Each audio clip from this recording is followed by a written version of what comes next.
Okay, so I don't know if I explained you the very basics of optimized combos, but this is a thing that you need to memorize. You can like take notes about any character of the game. You take like a paper book and write down the melee choices for every character. So you get to choose the random characters and you get to your notebook paper and just check your notes. But the logic behind your combos is that you have to put the safer choices first and then go for the risks. For a Right. simple thing, imagine I straight up go for an EV finisher. Like this. Right. Okay? My first melee hit does like 300 damage, and then I get to an EV finish, which is considered a very big risk. If you vanish my EV finisher, I will get punished, and I only got 300 damage, which is the first melee hit that I need in order to connect the EV finisher, right? Right. But if I do like this kind of combo, the same EV finisher comes after 4200 damage, more or less. And also, you build some momentum for your character whenever you land any kind of melee attack. That means that the more melee attacks you land, the faster your charged attacks will come out. And that also means that your EV finisher will be harder to react against. Your opponent has to expect. So you only get advantages if you put your safe choices first and then go for the risks. Right. There Okay. are some players that like to play that safe that will never try to land a single EV finisher. They will play like this, for example. And they will try to play around this kind of stuff. They will try to play around this pressure. They will go for very little chunks of damage, but safe damage. And also, if you consider 5700 damage from the front of your opponent with a fully safe combo, it's not even that bad of a damage. Right. That's the logic. So you should always go whenever you're in front of your opponent with the rushing attack. And Right. be sure to change your directions as much as you can. I saw you were used to do a lot of downwards smashes, so you have to mix it up a little bit more. Gotcha. Just that. Then, after your rushing attack, you know you're allowed to do another rush string, right? Yes. So there, you can play on the second menu of the skill list and watch for your opponent choices. You should always go for Ki Cannon or Blaster Waves first. This is the highest damage choice, which also is safe. So you're not allowed to vanish this. So Ki Cannon and Blaster Waves first. Then, if you're from behind, you can also consider Flying Kicks for the characters that have them in the melee kit. Right. In this case, Majin Vegeta has a very interesting choice, which is the Rush Ki Wave. Rush Ki Wave is a combo breaker no matter what. You see, I'm not charging it and I'm breaking the combo. And even if I'm charging it, I break the combo and I need to take other risks in order to get back to my opponent. But the point is that it's a situational choice, which is also safe, and increases the overall damage. Let's see a fully safe combo from behind, how much damage it deals. So I go for Ki Cannon and I end up my string. It's 700 damage, which is pretty good considering I only used one choice. But what happens if I use Rush Ki Wave fully charged instead of just ending my rush string?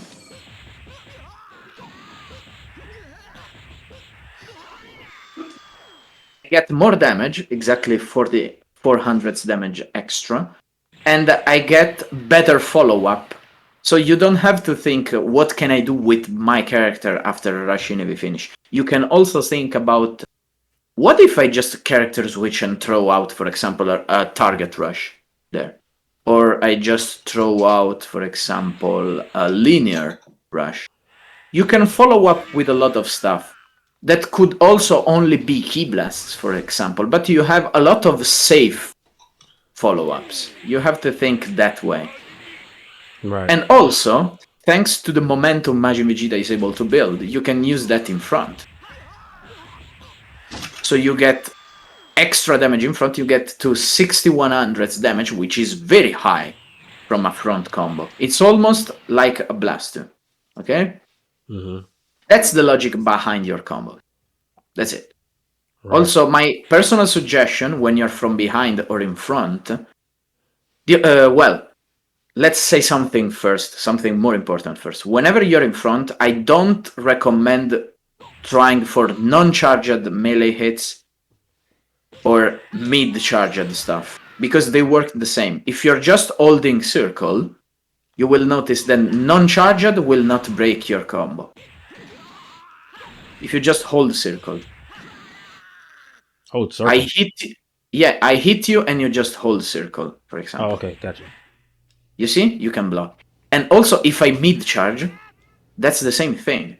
So you either fully charge it, or you go for non-charged ones. Why? Because we were talking about evading by going downwards with straight up R2, right? Straight up descending. Mid-charged choices are very vulnerable to that. For example, let's say you're blocking, okay? I will do 1, 2, 3, 4 mid-charged ground slash, okay? You will just hold R2 while blocking. That's it. You can release your block and hold R2.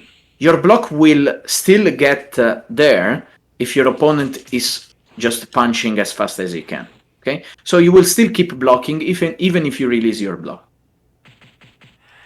And when it comes to my mid-charged attack, you see you can make it whiff very easy. Mm-hmm. That's why I say you either go for fully charged one or either go for non-charged one. Because let's try the same situation. So you're holding circle and then you hold R2 trying to escape me. If I don't charge it, you're not allowed to escape. Oh, sorry, I messed up. And as you can see, I hit you. Right. Got you. Okay? You're not allowed to evade. So either you go for non-charged ones, but in front there is usually a lot of stuff which is more convenient than going for just raw choices like this. Right. Or you go fully charged. Fully charged from behind isn't something that I would personally recommend, actually. Unless we are talking about Ki cannons or blaster waves, because they give you great positioning. And yeah, basically from behind I recommend the lift strike combo. You can stop your lift strike combo to the 4th hit, and then you watch for your opponent. If your opponent is still standing back, then you get a free extension for your combo. But let's say your opponent realigns. Oh, my bad. No problem, don't worry. Let's say your opponent realigns. You're allowed to semi-flank. I have a tutorial on semi-flankings if you want to mess around with it in practice mode. That tutorial should also have English subs other than on-screen inputs, so it's very easy to understand. You should learn semi-flanking because it's a very useful tool. Got you. And yeah, it allows you for very good pressure tools. But let's talk about some defensive stuff. We were talking about the lift strike combo, right? Mm-hmm. Let's say I'm from behind. You know how to realign from this situation. You can always realign. But there is a very specific input to do, which is down plus circle. Okay. And you're always allowed to realign. But as you can see, sometimes realigning against a player who knows what to do in that situation can bring you to very big danger, because they're gonna semi-flank you in a blink of an eye and destroy you. Right. Also because sometimes the semi-flank is completely granted, but it gives you also a free reset. And reset means that you're allowed to do a whole new combo, so a whole new damage and big stuff. Right. So this is an example of a mix-up you can apply in front. You go for the step-in attack, Ki cannon, fully charged. I keep forgetting. My bad. No, don't worry. There is also a mix-up there, where you can just follow up and don't press anything, in order to study what the opponent is going to do. Right. You go here, then you go for semi-flank, and as you can see, the reset is giving me a full new combo. In this situation in particular, as you can see, I went for the rush key wave because I knew the wall was nearby, and I could use the wall in order to get a free Ki Blast follow-up. And Vegeta's Ki Blast, any Vegeta in general, do a lot of damage, so it's a very good thing to go for. Right. That also depends on your character. You have to work with creativity and play around with many characters. 8 years are the ideal because they are complete characters overall. I wouldn't recommend anybody to start with a character which is lower than a B tier, maybe. You have to learn the game with a character that can accomplish almost everything in order to understand all the basics, right? Right. Also, we were talking about the open ground movement, open air movement. The directional thingy is quite different because left or right directionals can put you in situations where you can get hit from behind. So let's just how to say that in English? I'm tilting. Oh my god.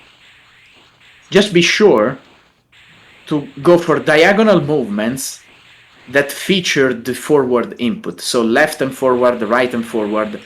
That way, you will always be facing forward.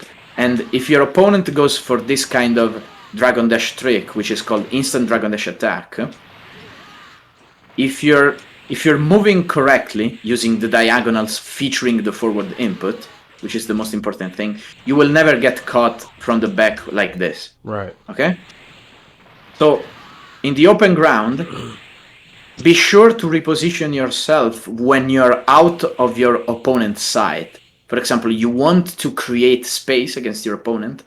Be sure to go down, watch your opponent's camera. From your camera, you cannot see me, so I can reposition myself, and then immediately realign to opponent. Any other approach opponent you're gonna do, it's gonna feature the forward input, other than directionals input. Moving diagonally is also very important because you avoid random blast twos. So you're approaching, I have no fear of random blast twos because I'm gonna avoid them with my simple movement. As simple as that.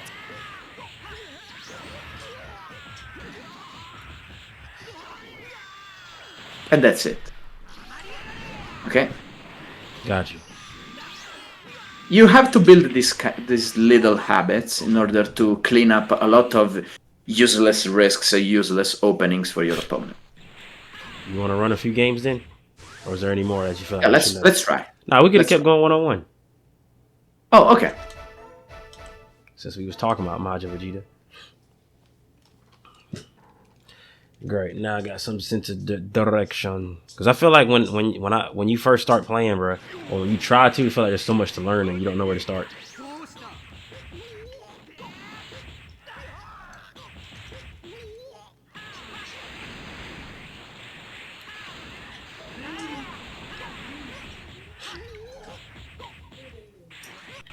Nice. As you can see, semi-flanking is also a great tool when your opponent expects something.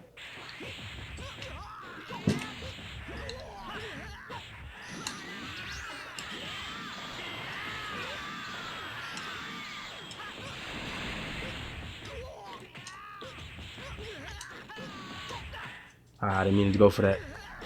Bad habits. Don't worry. Bad habits die hard. Nice.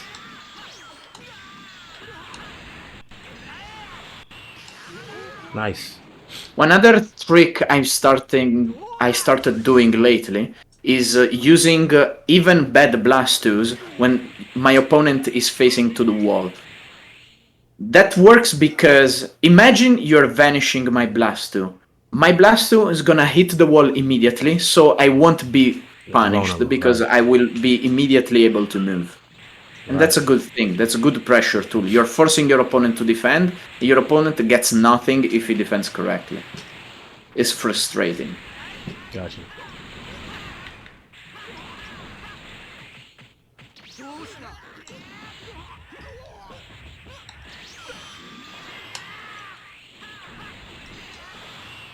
Oh no.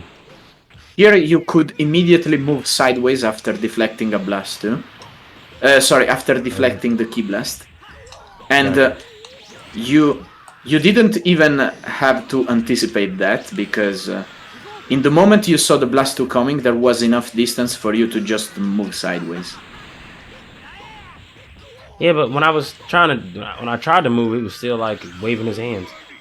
You know, doing the deflect You just thing. release a circle, you just release a circle and then input with the cross button and a dash, for example. Got you. Dang, I didn't mean to do that. Nope.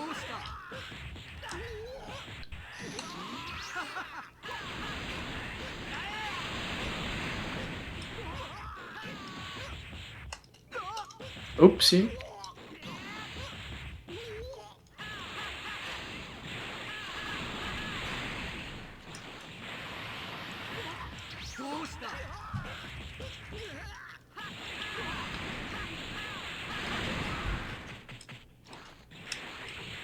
Oops, I messed up.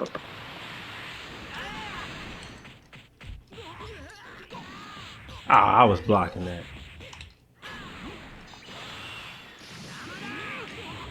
This is another great tactic. You bait your opponent into a block, and then you get free flanking.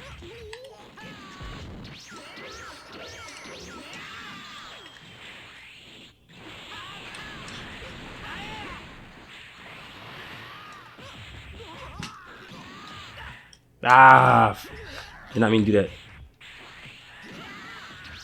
Nice. Should be able to kill. Yeah. Knowing the damage is also something that comes from experience, but it's very important to understand when you're about to kill or get the life bar. Right.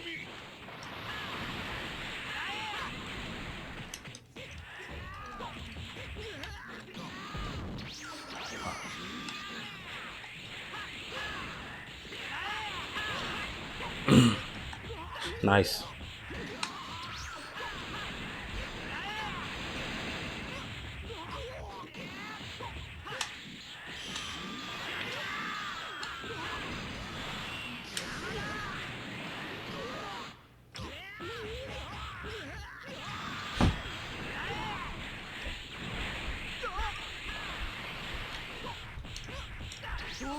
Oopsie. I did not punish that well.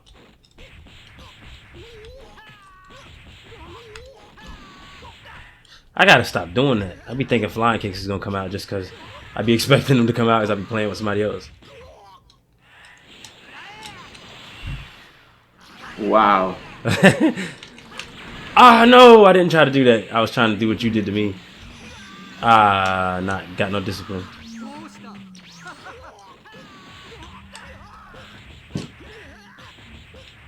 The wall is nearby, so I dead. use this. Yeah, I'm dead. Oh no, yeah, I'm dead. Let's go.